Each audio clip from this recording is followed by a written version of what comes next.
Hello, magandang araw po mga kabukid. Ayan, nais ko lamang pong i-flex sa inyo ang ganda ng Acacia Tunnel.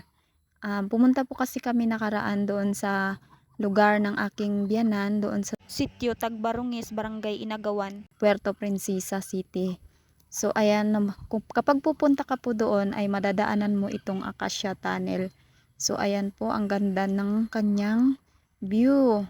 Magkarugtong ang mga sanga ng mga punong kahoy, ng mga akasya sa magkabilaang puno sa kalsada.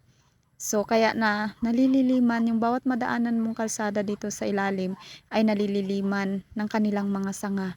So sa mga nagtatanong po, kasi na-post ko na po ito dati, kaya lang na-delete ko po siya kasi gawa ng nilagyan ko po ng music, na copyright po ang kanyang music. Dinilit ko po siya. Meron pong mga nagtatanong doon, tinatanong po nila kung nasaan po yung location ng lugar na to, ng Acacia Tunnel. Ah, Nandito lamang po yan siya, matatagpuan sa Barangay Inagawan, lungsod ng Puerto Princesa City, Palawan. So, kung gusto sa mga nais po na pumunta dito, doon lang po kayo pupunta. Marami naman pong mga sasakyan na po dumadaan dito.